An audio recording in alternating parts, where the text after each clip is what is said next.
Hi, my name is Skip, and I'm here for two reasons. Number one, I want to help you become a better leader, and number two, I want to help you help others.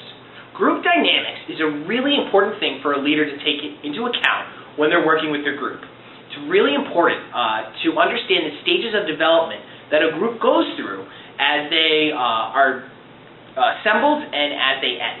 And so that you can move a group from a low-functioning, low-output group to a group that gets a lot of things done and it has a lot of fun at the same time.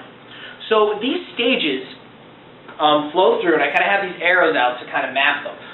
And during these stages, a leader has to look out for different things.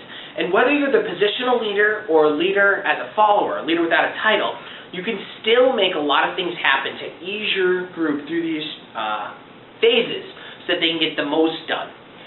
So the first stage is the honeymoon period, which is called the forming stage. And this is when the group forms, gets together, and during this period, everyone's very accepting of each other, everyone's kind of feeling each other out, figuring out what their space is, how they fit into the group. And they also figure out what the goal of the group, what the mission of the group is, and how they're going to accomplish that. This is the honeymoon period because everyone gets along and no one really argues. Now the next stage is when people start to argue, and this is called storming. You definitely know that the honeymoon has ended because people start arguing. Negative characteristics of individuals kind of rear their head and become pronounced. Everyone's vying for power.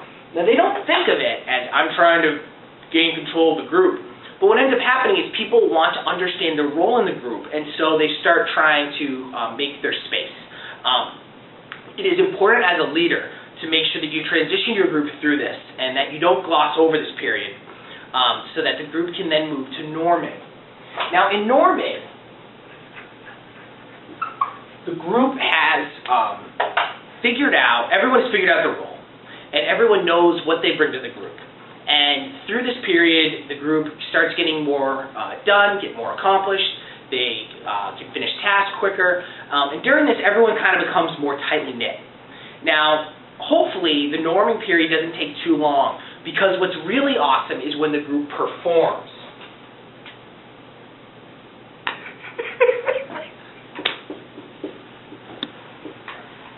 When the group performs. Now, why is performing so awesome? It's because the group accomplishes a lot. They get a lot done. They can take care of many, many things. And get a lot accomplished. It's really awesome. Also during this time, this is when the group moves from a collection of people to a team. And this is really critical because teams can accomplish much more than a group of individuals or someone alone. So as a leader, once you can get to perform, it's really awesome to see everyone working. And then the next part of the group dynamic, the sad part I call it, adjourning.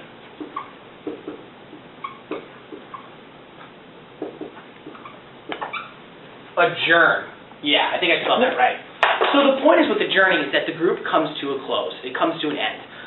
Now this can mean different things for different organizations. In AmeriCorps, Bike and Build, the two things I did, there was a finite beginning and ending of the program. So there was definitely an adjourning. But in other organizations I've been a part of, it's a perpetual. It's a company, it's a nonprofit. There is no end.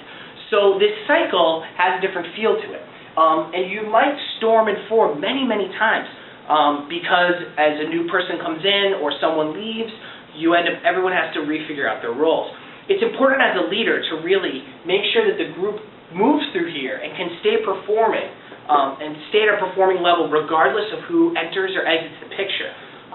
And that you can take a journey. If an individual ends up leaving the group, you can have the group understand that and get to a point where they feel comfortable with the change and that they can then move right back to performing.